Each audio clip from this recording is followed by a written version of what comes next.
but we are ready to begin. It is 7:41, and I'm going to call this meeting of the Denville Board of Education to order.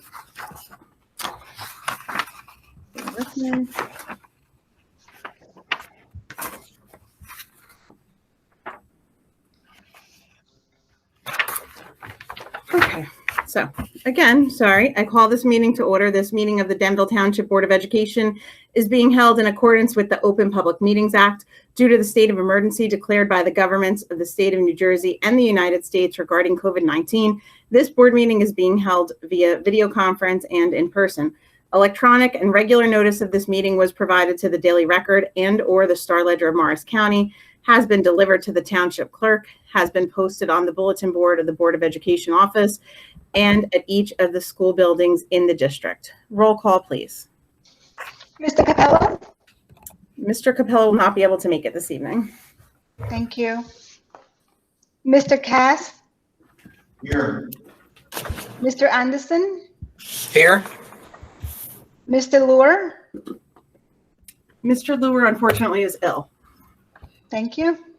Mr. Kim? Here. Mrs. Gould? Here. Mrs. Wagner? Here.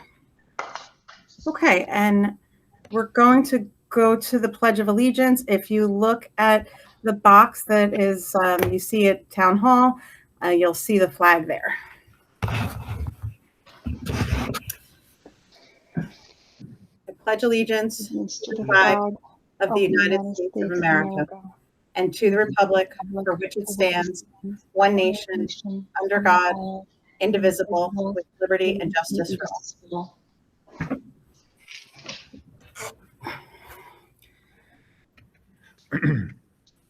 Okay, we have a special presentation.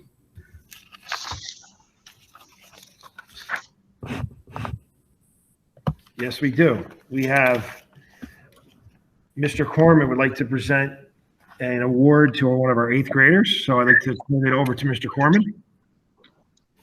Thank you, Dr. Forte. Thank you, Board of Ed members, for allowing me to do this evening. The Morris County Superintendent Middle School Leadership Award is presented annually to a graduating middle school student whose actions and deeds represent a model of citizenship, leadership in their respective school community. Each district may select one student from each middle school in their district to receive this honor. The recipient should be a student whose academic, extracurricular activity, and community leadership has had a positive impact on his or her school environment and who serves as a role model for others. At Valley View, we asked the entire staff for nominations, even though this is an 8th grade award. Based on this information, a list of about 20 students was sent to the entire staff to vote on. This year's recipient of the Superintendent Leadership Award is a very dynamic young lady. She excels not only academically, but musically and athletically as well. For the past 4 years, she has played on the Rock Den Renegades Lax team and has chosen to be on their select team. She also takes on leadership role of head of defense and lead defender for the team. She is very focused on her overall health, as well as enjoys hiking and CrossFit. Musically, her talent has been shown the past 3 years in the Valley View Jazz Band, Viking Band, and Crusader Band. This past fall, she marched for the Morris Knolls Golden Eagles while playing the mellophone. Most notably, she was recognized by the New Jersey Area Band in 2020 and was chosen as first chair for the French horn. Despite her many dynamic talents, she still finds time to give back to her community.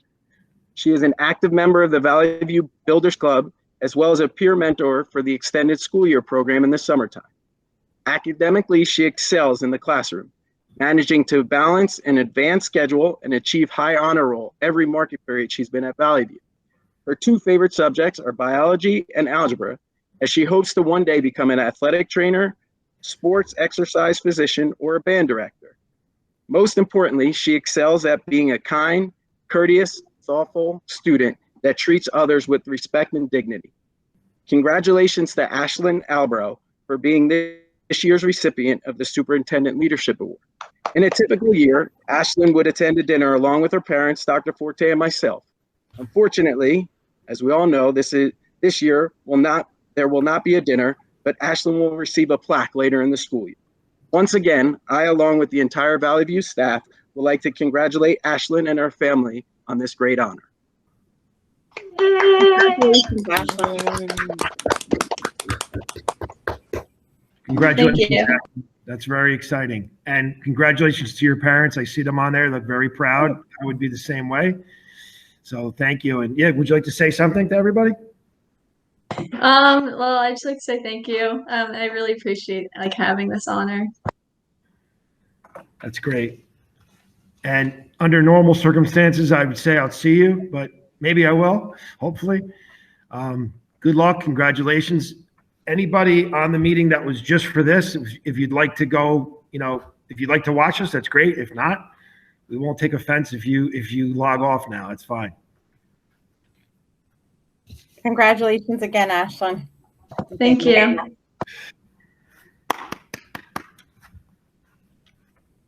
Okay, our next special presentation will be next meeting, April 26th, with our budget hearing and final presentation for the 2021-2022 school year. And now we are at superintendent comments. Dr. Forte. Thank you. My comments are going to be a little longer than normal today. I'm going to talk a little bit about phase 2. I'd like to first start off with just a reminder that all of our schools are virtual through April 19th. The schools are planning to be reopened for in-person instruction on April 20th. Currently, we have 6 positive cases in the district, and we have a total of 124 people being quarantined. Our area is still in the orange/high level per the Department of Health, and we're hoping to see our numbers start to go back down. Our phase 2. So just want to start off, and Dr. Cullis, please chime in with anything that you feel I'm either not saying enough about or I'm missing, because this is a team effort here. We do all this stuff working together in a group. It's not just me, but I'm the one reporting it right now. First off, is our staff has been amazing during the pandemic. We have never had any we should be closed attitude at all. Our staff has been beyond great. You remember our school started off every kid every day. That was our motto. So every kid every day is not a common COVID reopening plan throughout the state. Ours was a little bit more unique than a lot of others. So what we've been saying is that our phase 1 is really like some districts' phase 2 or 3. So I wanted to let everybody know the reason why we're even having a conversation about what would phase 2 look like is because it really came from some of our educators, our administrators, our teachers, that if there was any way we could move some of the virtual instruction, even if it's not all of it, from the afternoon virtual to in person, our team was unanimous that would be great.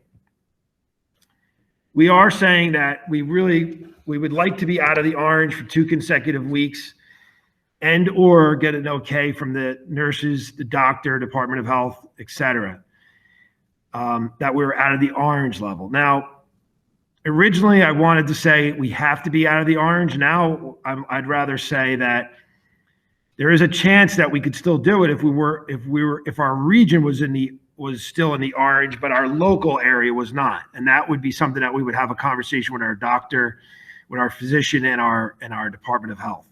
But as a rule, we're looking to be out of the orange for 2 weeks consecutive. And then if the numbers started to climb back up, we would revert back to the current plan that we have now. And basically all this has to do with eating indoors. One of our problems is when we have people without masks on indoors and there happens to be a positive case, our Department of Health recommends quarantining many people, and it gets to the point where we just didn't have enough staff. So we have to be cognizant of that. We have to be aware, and we have to work on trying to get the eating done, but again, when we're not in the orange. We developed our plan. When we developed our plan, we wanted to make sure it was the best possible plan for the students from day one. We created a new virtual K-5 school. I'm not sure if everybody realizes that, but we actually have 3 elementary schools now. We have Lakeview, Riverview, and then we created a virtual school with over 300 kids in it. And those kids have their own teacher. They don't work with the other teachers in the district. Occasionally, some of the other ones do in the afternoon, but as a rule, they have their own teachers. And because we thought that was the most important plan and getting every kid every day to school, it is a little harder to dismantle that because the kids, our students in the virtual school, have been going to school for 3/4 of the year already with that teacher. So we're adamant that we don't want to dismantle the program the way we have it set up, but we also had to use those teachers that work in the virtual school to teach virtually, and they're not able to do the special classes because many of them are the specials teachers in the elementary school that are now teaching those classes.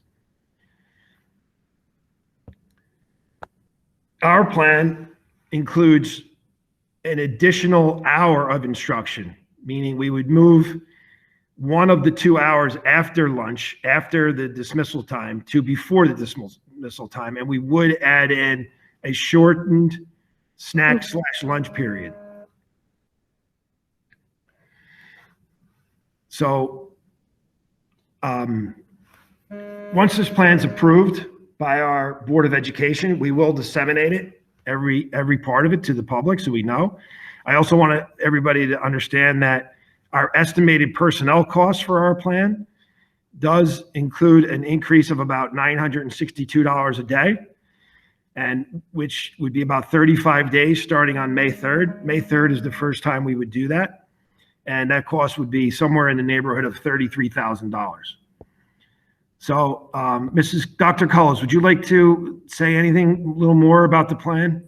Sure. The main goal here was to try to bring the students in for as much contact time as possible, just because we know that the in-person direct instruction and working with them closely has been more impactful than some of the virtual experiences. It's really hard for the younger students to be on the computer. I see Mrs. Bellini's on here, and she knows that it's very hard to get those preschool, kindergarten, first, second graders on the computer for long periods of time. So if we can get any amount of time with those students in person, we can have a greater impact. And so that's really our hope. Even if we can't do the full day, but at least get some more face time. An hour of time in a student's life is a lot. That a lot of things can be done in that amount of time. Still will be masked, so we also are keeping in mind that it's difficult for those students to be there all day for the traditional day of 7 hours and 15 minutes. That's difficult. But if we can add a little bit more time and have the outside lunch period, then the lunch snack period, then we should be able to bring them in that extra hour.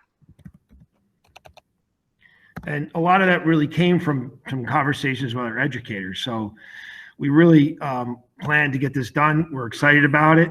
Our educators are excited about it, and we want to make sure everybody understands what it is. I have a few other points to talk about, and then we'll go back to Dr. Cullis. Our Valley View spring sports, the tryouts will begin next week. We have our second dose vaccine clinic for our staff, which is this Friday on April 16th. And therefore, we will be AM session only. There won't be a PM virtual. And we want to thank St. Clair's for working with us to get our staff vaccinated. Our Persons of the Year 2021, the survey is open now. It's on our website, and it will end on April 30th. We hope to announce the winners in a meeting in either May or June. We have mobile social services on April 14th. That's this week at Little Learner across the street on Route 46 from 9 to 1. And also on April 21st at Pier Place from 2 to 5:30. That's a mobile social services from the county. They bring a van for people who may have difficulty getting to Morristown. And please pass the word on if you know anybody that might need that. There's more information on our website as well.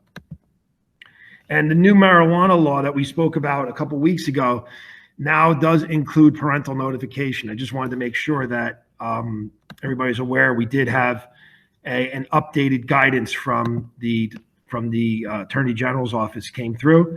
But since we spoke about it at a board meeting a few weeks ago, I wanted to make sure that everybody knows that now if children are caught outside with either marijuana or alcohol underage, the parents can now be notified. And that's it for my comments.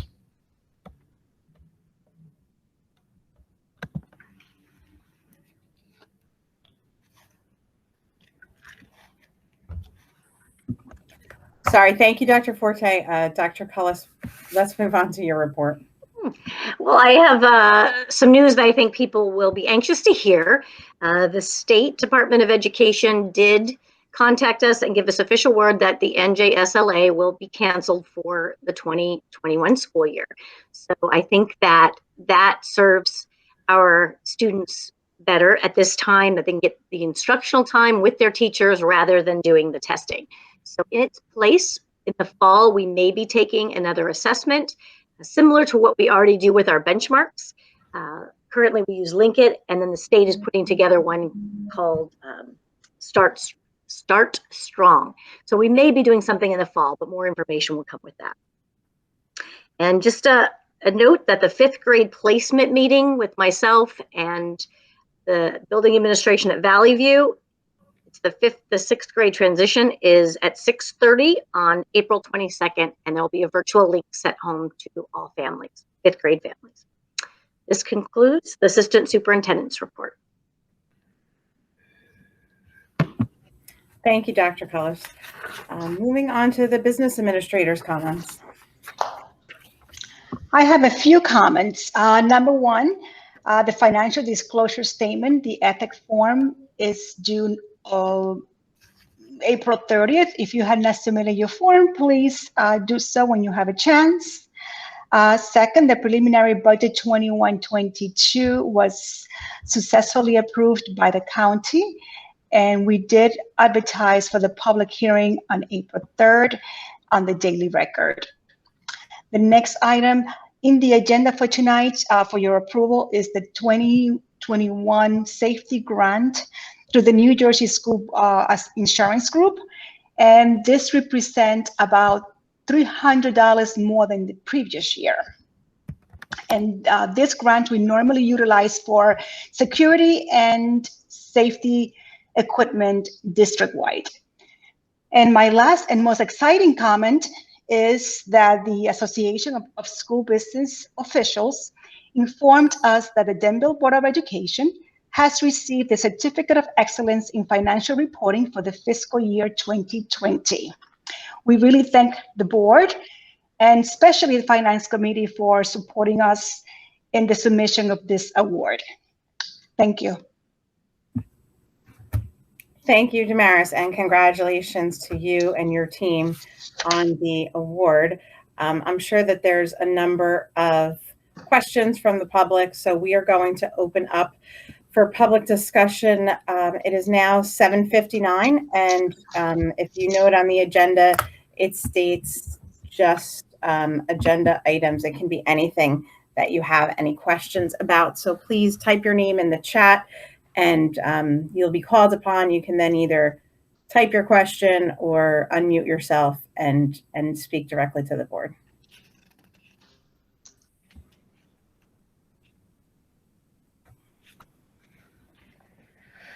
While we're waiting for the community to type any questions that they might have, Dr. Forte, can you please just reiterate when will, assuming that the phase 2 plan will be approved by the board this evening, when will it be viewed by, or be able to be viewed by the public?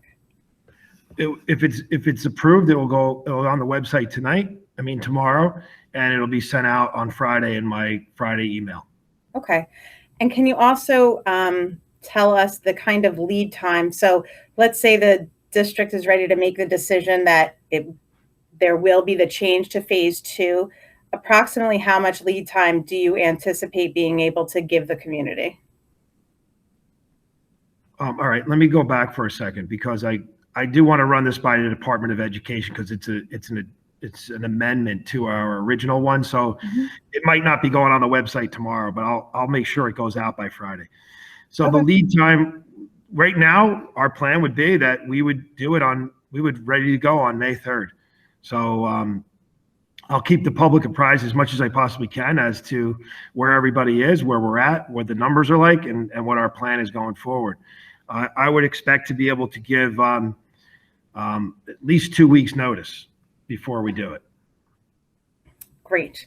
And forgive me, I don't remember if I haven't seen any questions come up in the chat yet. Did you state the cutoff time of when it could? You said May 3rd to when, if we're not out of the orange or the Department of Health doesn't feel that it's safe, when would we no longer be able to change for this school year? Oh, yeah. Thank you. That's a good point. The earliest we would do it would be May 3rd, and the latest we would do it would be June 1st. If we make it into June the way we are, we'll finish the year out with our current plan. Thank you very much. Okay, I see a question from Miss Jessica Stroh-Snyder. I apologize if I've butchered your name. Your question is, has there been any consideration to reinstate transitional? I know I'm not the only parent contemplating retention because my child doesn't have the foundation he would have received given a normal year. Dr. Cullis, that sounds like a question suited for you.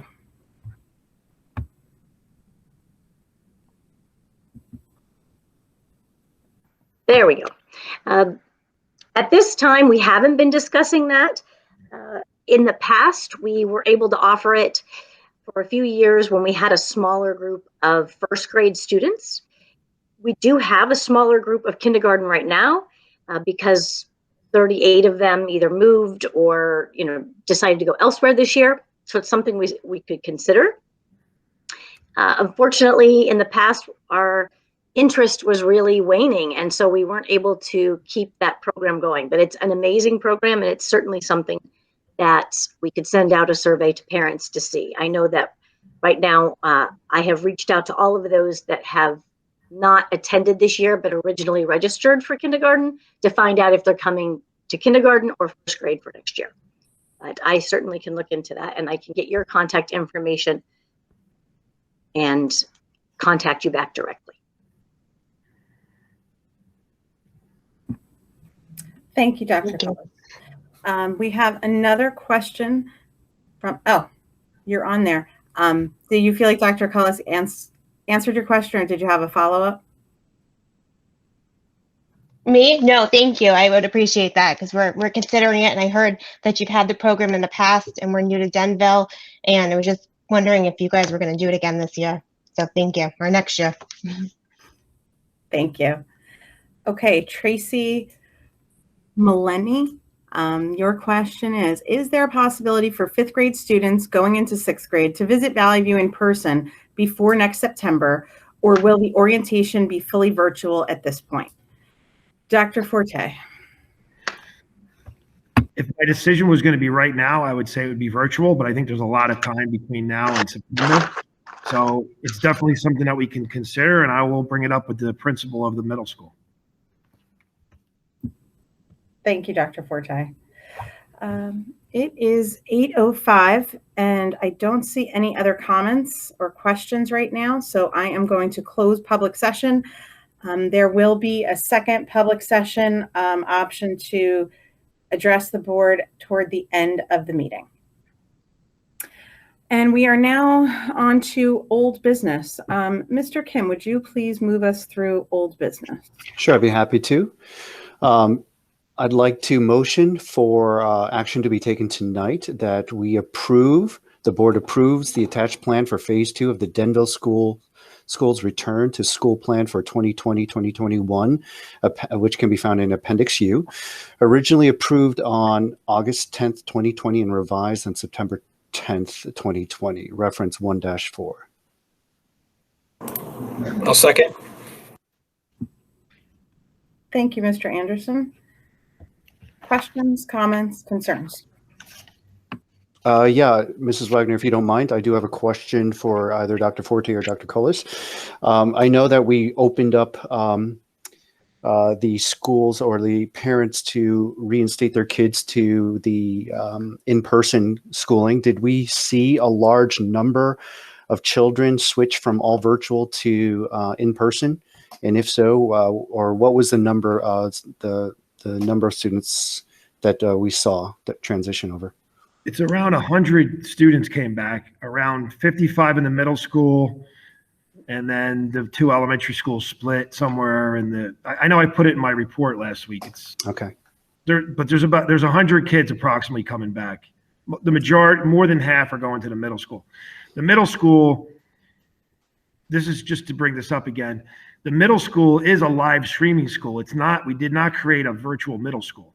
Right. So to move in and out of the middle school is really not that difficult because you have the same teacher for the most part. In some cases, the kids did have to change teachers to keep the size of the classes down. So as of April, it'll actually be April 20th now. That's the last time people can opt to come back in. They've already given their time. There's no more chance to opt back in. The numbers are set. It's 100 kids. And that's the reason why it's a little difficult, a little easier in the middle school than it is in the 2 elementary schools. They mostly keep the same teacher. As a follow-up question, you mentioned that only if the state gets out of orange will we go into phase 2. Do you get a sense that, I mean, we've been in orange for such a long time. Do you get a sense that we'll ever get back to yellow by the end of the school year? And if you don't, could we consider going into phase 2 even while we're in orange? Yeah, let me make sure I'm very clear about this. First of all, the state is in orange, but we're concerned with our area, with our Northwest region. The Northwest region just happens to be in orange as well, but the entire state is in orange. The reason why I brought up before that there is a chance that we could do it if the region wasn't out of orange, but our area was. Like, let's just give an example. This is totally an example. I'm making it up. Say Sussex County is still orange, but Morris County goes to yellow. Even though the region, because the region is Warren, Sussex, and Morris, if the region stayed orange, but our county was really moving towards the yellow, then with the approval of the Department of Health, our school nurses, and our school physician, then we could transition. That's why I worded it the way I worded it in the document, that we could transition to the extended day, to phase 2. Okay, thank you. Mrs. Wagner, can I ask a quick follow-up question too? So, Dr. Forte, I know the CDC has recently updated some of the guidelines as far as what's allowable as far as social distancing within the school. I know the plan just states social distance, but can you be a little more specific on exactly what we are implementing within the schools? I know there's been some fluctuation with additional students coming into the schools based upon, like Mr. Kim was just referring to, that allowance for students to start coming back, I believe back at the end of March, that time period was. So just what is the general, what are you generally doing within the schools as far as 3 feet, 6 feet? What does it look like? So our district from the beginning, to do every kid every day, did not have a 6-foot social distance, as our plan stated. It had as much social distance as we could possibly provide. We were typically 6 feet from the middle of the desk to 6 feet to the next desk. So probably more like 5 feet in between each kid. We're going to try to keep that number the same by removing some more furniture from each room and keep the children as far apart as possible. We're not going to switch to just 3 feet. We're going to keep it as much as we can. We expect to be able to keep it closer to 5 feet. The rooms that become a problem, like that there's too many students in there to give the most amount of social distance possible, we're going to move those rooms to different locations, like gyms, cafeterias, chorus rooms, anything that's a little larger that can handle more children. That's the plan right now.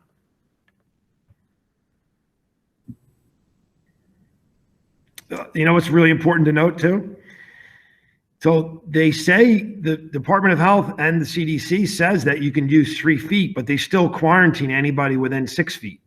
So even though it's okay to do 3 feet, you still got to quarantine all those people. Well, So we that's need to keep, actually, yeah. I was yeah, going we to ask you to talk about that and explain that, you have 50 plus children going back into the middle school. So it's quite possible that quarantine phone calls could significantly increase if there were to be an outbreak. that is possible.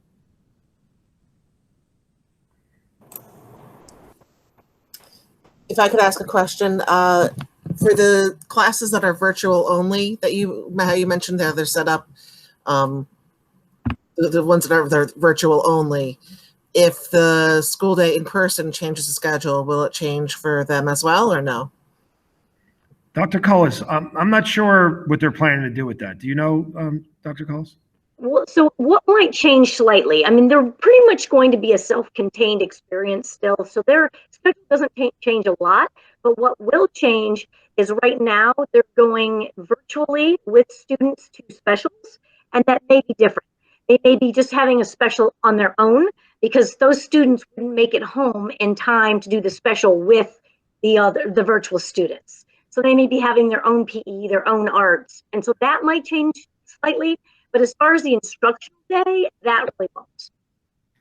Dr. Cullis, would it be possible now that there might be in some cases a live streamed special? For example, you might have 10 kids that are in person with 10 kids that are virtual, have to stream the session, like a phys ed or a music class or something like that. That might happen. Yes. I mean, that could happen where that it really depends on the schedule in each building. It's a little different because it's who is available of our specialists and then how that fits with the weekly schedule for each grade level. So that could happen. But as far as the instructional time, the content time, I really don't think it's going to look any differently. And then I think it's just really going to impact the specials as to how many kids are in the class. Thank you.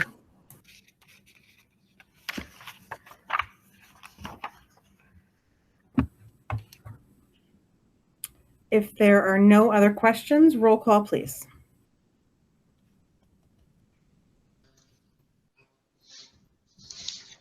Mr. Cass? Yes. Mr. Anderson? Yes. Mr. Kim? Yes. Mrs. Gould? Yes. Mrs. Wagner? Yes.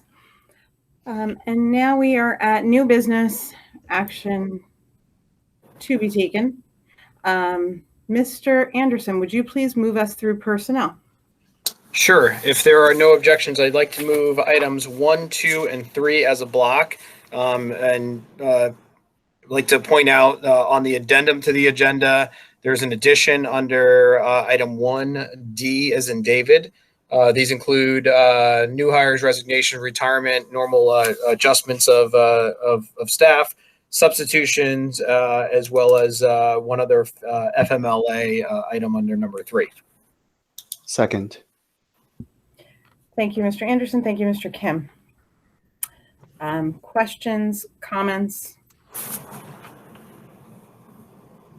I just want to comment on, Mrs. Carpel retirement. I mean, she's been with the district so long. She is really a foundation and held together so many different special ed directors over the years, and she's been training them as well. So she is going to be really, really missed. She's such a great person. She's wonderful to work with, and she knows so much about each and every student in special services. So we will definitely miss her and thank her for her service all these years. Yeah, I'd like to chime in a little too on her. One of the things that she did since I've been here was worked very hard with the business administrators to get as much as possible in extraordinary aid. Those of you that have been around a little bit longer, the numbers have doubled since Ms. Carpel has been working with our new business administrators. I'm saying administrators because I go back before Damaris, but Damaris continued with the work that was done with Charlie as well and John. So it's been a great. She's done a great job in increasing that number. Extraordinary aid is the money that comes from the state for high cost out of district placements, things like that. So Miss Carpel really helped a lot with that. So she is going to be missed. She's been like a rock around here. So, but congratulations to her. Hope she has a great retirement. Can I say something, Mrs. Wagner? I feel the same as Steve. Since Mrs. Carpel has been with us, we had double the amount of extraordinary aid that we have received.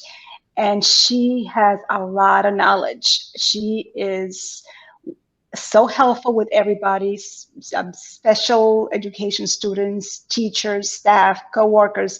She is one of a kind, and she will be greatly missed. And I already made my appointment with her to sit with her for at least a week so I can pick her brain, because she's going to take a lot with her. She really is. So I'm on the books. Mrs. Carpel, thank you so much for all your time and devotion to the district, and we wish you well on your retirement. You definitely will be missed. Does anybody else have any comments, questions about the personnel items? Okay, seeing none, roll call, please. Mr. Cass? Yes. Mr. Anderson? Yes. Mr. Kim? Yes. Mrs. Gould? Yes. Mrs. Wagner? Yes. Okay, we are on to finance. Mr. Kim, would you please move us through finance? Sure, I'd be happy to. I motion that we approve resolutions B1 and B2 under finance. Number 1 is to approve the Brookfield schools to provide homebound instruction for a student at $50 an hour, not to exceed $3,000 for this school year. And number 2 is to accept the 2021 safety grant through NJ Schools Insurance Group for the amount of $3,800 for July 1st, 21 to June 30th, 22. I'll second. Thank you, Mr. Kim. Thank you, Mr. Cass. Questions? I know, Damaris, you already mentioned the grant and that this year's award was increased, so congratulations on obtaining that for the district. Thank you.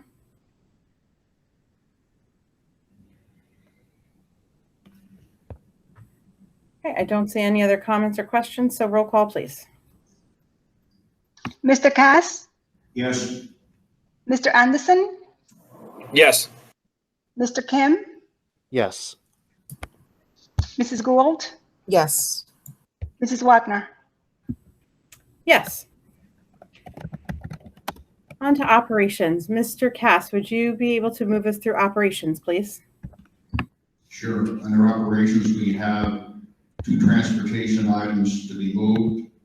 Item 1.1, I'm asking the board to approve H.A.D. Hardson Incorporated for the purchase of 1 2022 Thomas 24 passenger school bus.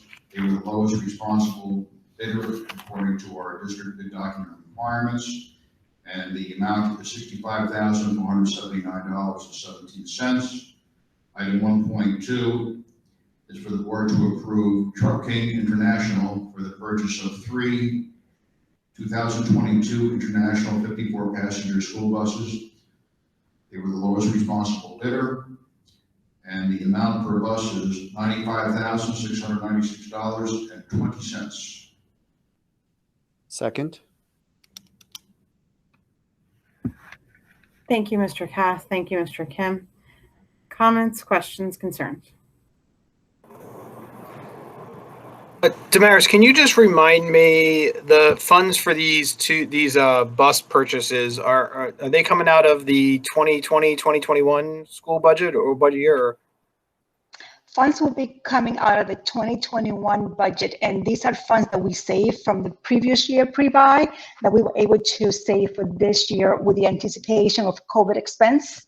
And we have received a lot of grants for COVID-related expenses, so we were able to buy these buses this year. Got it. Thank you. Correct.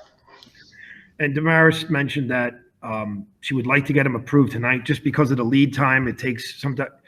We'd like to get them done faster because we can't really make it through the beginning of the school year without them. Right. And they still have to put the cameras on them, and there's a couple other things that has to happen. So she'd like to get the 2 weeks jump on it rather than wait till the next meeting. Typically, we wouldn't do this till the second meeting, but it's time sensitive. There is a shortage of buses as well as drivers, and because a lot of buses are expiring, there's a shortage of buses. And in a normal year, it would take at least 3 months for the company to order the bus and to put it together and to deliver to the district. And this year, especially with all the delay in parts, that we need the extra time. Thank you, Damaris. Am I reading it right that the 1.1 bid is for one 24-passenger bus in the amount of $65,000 and change, and the second is for three 54-passenger buses for $95,000 and change? The 54-passenger bus is $95 per bus. Thank you. You're welcome. I was like, what kind of deal did we get there?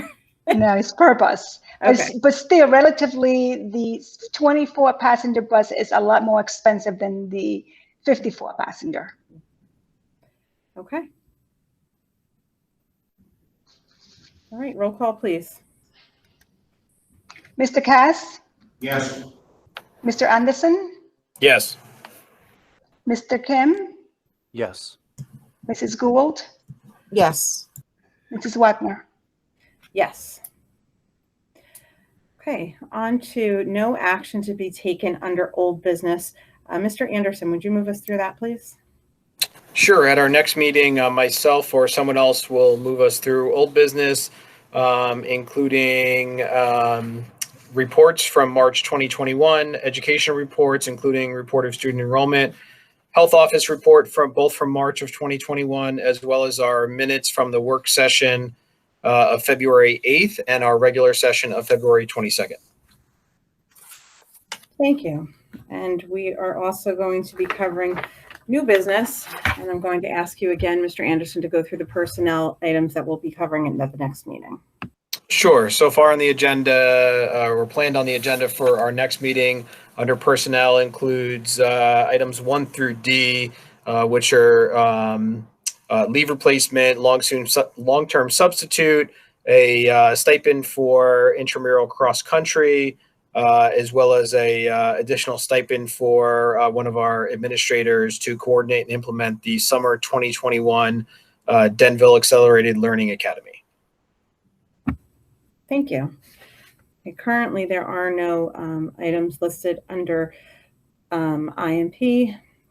Or is there an attached? There's not virtual field trips attached, are there? Nope. No, Don't believe there were none, yeah. So then if we could move on to policy revisions for the next meeting.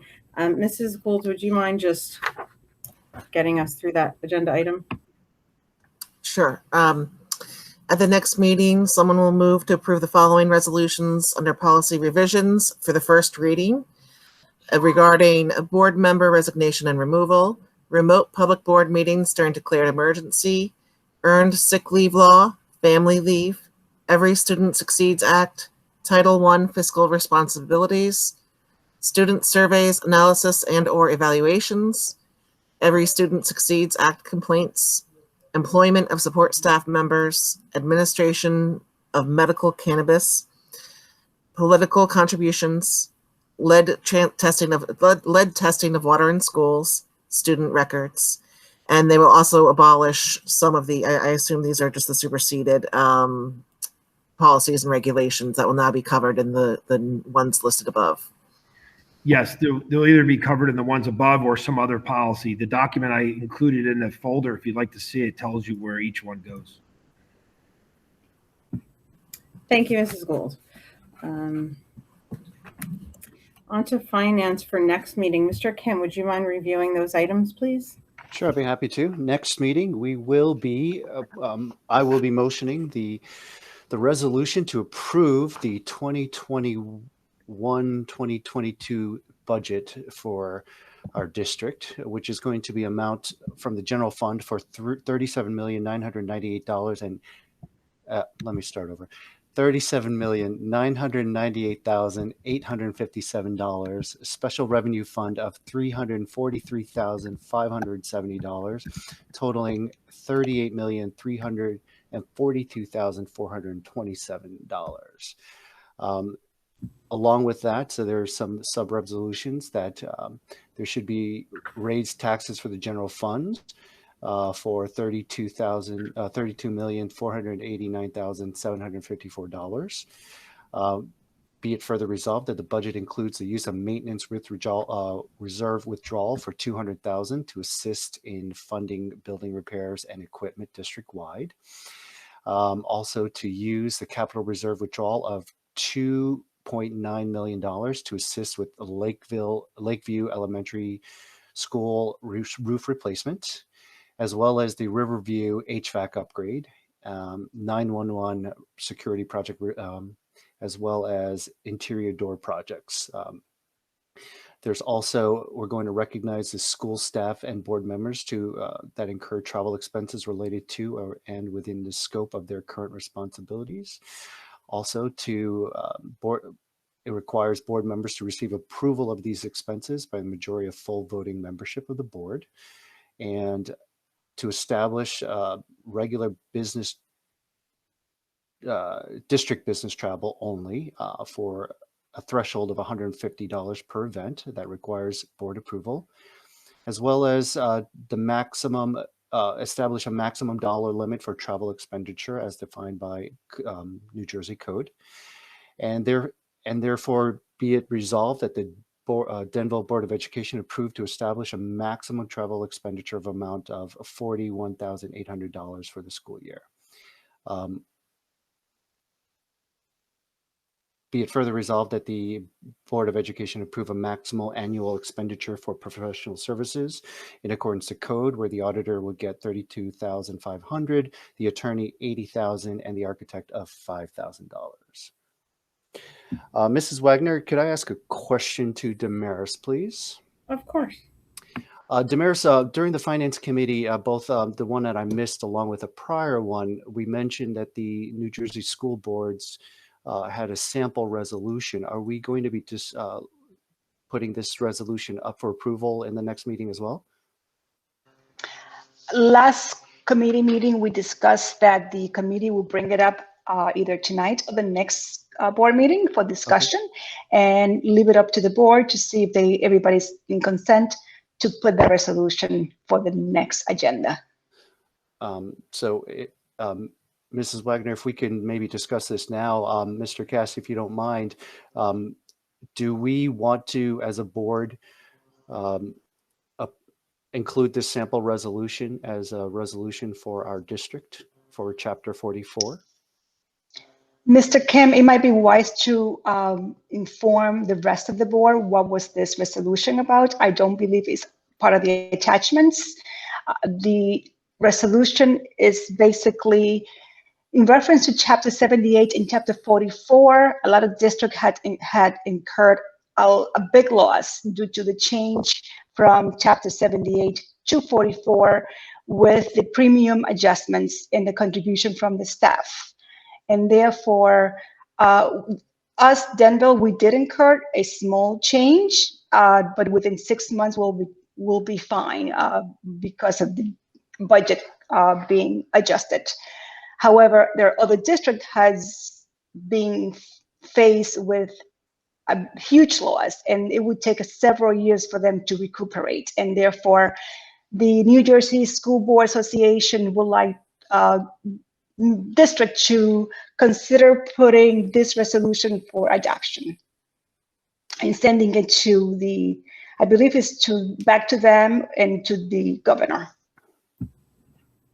Thank you, Mrs. Garaski. So then to Mr. Kim and Mr. Cass, I would ask, what is the recommendation currently from the Finance Committee?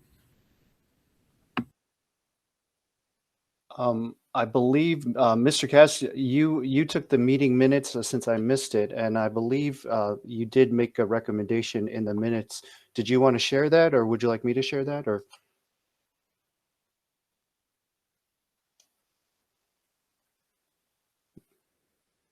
Mr. Cass? Say it again, but use the mic, Don. Yeah. I have the meeting notes here for the Finance and Operations Committee. Up to you. I mean, in general, the committee approved and supported the budget as well as all the details that went into it. Are you referring to the sample resolution from New Jersey school boards? Yes. Okay. Yeah, so I believe, Mrs. Wagner, what we can do is we could send out an email to the board to share what that sample resolution is. We can maybe ask Damaris to include it in the minutes from the next meeting, and then we can discuss it in the next meeting, the specifics of that resolution and whether or not we have issues or challenges with it. But I believe that the Finance Committee and the Operations Committee both agree that this is something that we should adopt. Yeah, the notes, the minutes from the meeting reference chapter 44, so I'll just read it to clarify, make sure everybody understands what the committee came up with. The NJSBA has developed a sample resolution expressing concerns about chapter 44 costs in school districts so that boards of education may consider adopting. The resolution is on the shared drive. The committee agreed that it should be approved. So it's out there for everybody. I know we get inundated with a lot of paper, so take a look at it, and we can move it forward at the next meeting. So it's slightly difficult to hear you, Mr. Cass. I apologize, but I believe what you're saying is that the opinion of the committee is in the meeting minutes, but not the language of the resolution. So Damaris is going to share that with the board, and then we can put it on our agenda for the next meeting. Is that right? Yes. Thank you. The committee agreed that this should be approved. There was no discussion to edit or alter the sample resolution. Obviously, we'd have to insert there what's applicable to the Denville Board of Education. But there were no discussions about changing the wording. Perhaps there might be after the rest of the board takes a look at it. Okay, thank you. Mr. Kim, did that satisfy your ask? Yeah, I just wanted to, I wasn't sure if Damaris had intentionally left it out for any reason. And I did miss the last Finance Committee meeting. If I'll just take one section of the resolution since I have it up here on my screen. There's one section here that basically states that be it resolved that relief from chapter 44, and I'm using quotes here, should include direct short-term assistance from the state to ensure that all school districts are held financially harmless in both the current and subsequent fiscal years.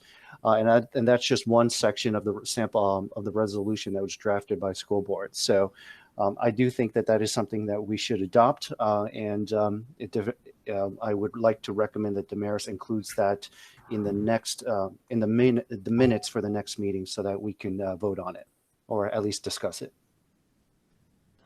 On the agenda for the 26th. Yes, please.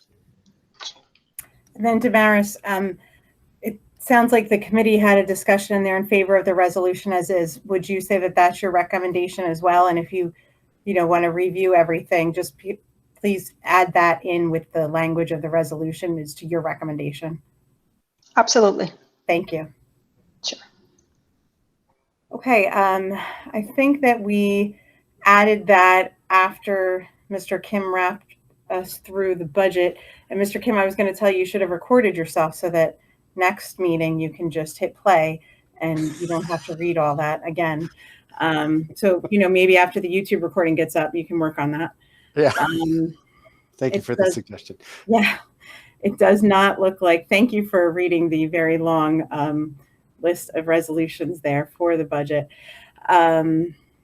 Operations currently does not have any items on it for the upcoming meeting. And so we are at good of the cause, committee reports, correspondence, and discussion items. And I copied and pasted Mr. Kim's comment from earlier. So it's not after the business administrator's comments, but the public's opportunity to address the board will be coming up again soon. So if you have anything while we're discussing the good of the cause, please feel free to type your name in the chat and you'll be called on.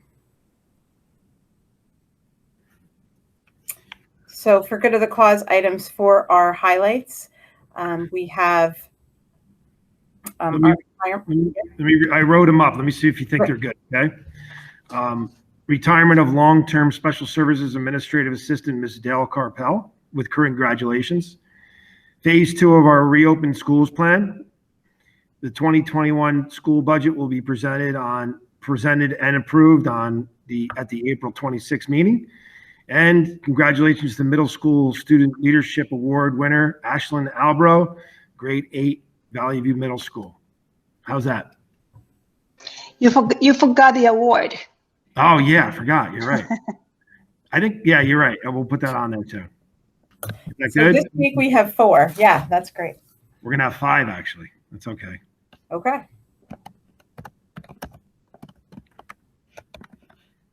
Does anybody have anything they wanted to discuss? I have one item. Got an email from Assemblywoman Dunn about visiting schools in her district. I think it would be a great idea to invite her to the Denville School District. I think anytime we can get a person from the state Senate or from the state Assembly to interact with our schools, it's a good thing for the kids from a civic standpoint, but also I'll let them see that it's virtually firsthand how our schools look and what is going on there, and also take questions from the kids and possibly the administrators, maybe teachers that you could interact with. Thank you, Don. Mr. Anderson forwarded that email to me before, and I did send it to our administrative team with for them to have an opportunity to reach out to her if they're interested in having her come. And just to clarify, it could be a virtual, the offer was extended for in-person or virtual. So I just wanted to clarify that for members of the public that might be listening.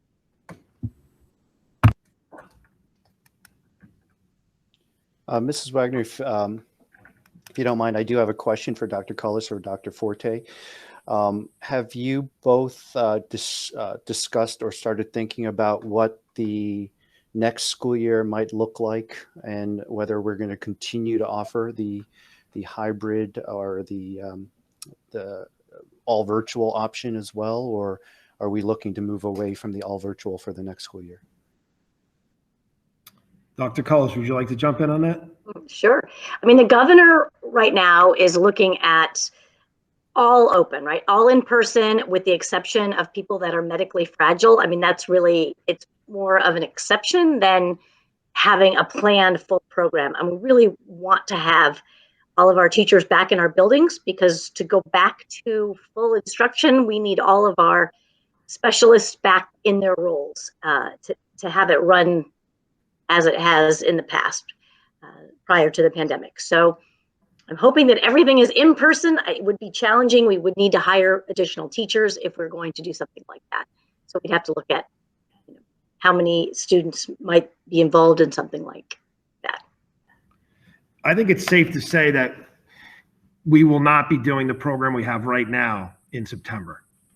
I don't think we could do it.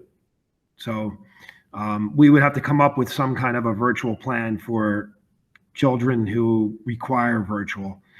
But it wouldn't be the way it is now, where we have, a whole school devoted to virtual. So I think we could pretty much say that it won't look like it does right now.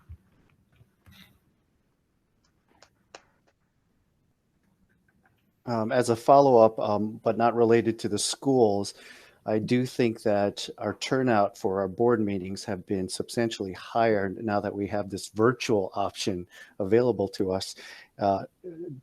Do you or Damaris think that this could be an ongoing option for the public moving forward, even after COVID has passed and is no longer an issue? I think I'll throw that to our sound person that's here in the audience now, whether or not we can continue this. I see him in the back hiding, but yeah, we would like to be able to do it. I don't see a reason why we can't, but I think that we have to be able to get the sound down right. Doing it the way we're doing it right now is not great. So this wouldn't be a issue with the statutes or the codes having a virtual option open to the public? I don't think it is. I think right now during the state of emergency, they're allowing you to do it all virtual. But our policy already allows for members of the board to call into board meetings to work a board meeting virtually. And this would just be a matter of having it open to the public. So I don't think there would be an issue. Obviously, I don't know 100% yet. We're going to work on that, and we'll see what happens when the governor lifts the state of emergency. Right now, we're working under your state of emergency. There are some districts that do live stream their meetings, but they don't allow people to communicate with the board through those means. So the people have to come here. I'd be okay with doing it if it's legal to do it, as long as we could get the sound right and everything like that. It's a little bit of a challenge though to have people both in person and virtual, and to have it's a public meeting, so it needs to be recorded. There is some challenges there. So I think if two things, James, really is one, if we can do it technologically, if we can handle it, and two, if it's legal. I think, Mr. Kim, I would agree with you 100% that I think that it's nice to see the increase in attendance from the public with these meetings. And I think that it's important to bring up to the public right now that if we can do it, I think that the board would be behind it. And part of our complications with the sound that we've had is that it's a shared space. So it's not a space that we control 100% of the time. So even when we believe that things are set up, things change. So those have been part of the complications. We definitely all want those complications to be worked out. But I think for us to be able to reach out to the public and have them communicate with us, whether it be virtually or whatever format, in any way that we can increase that communication is something that we should continue to look at.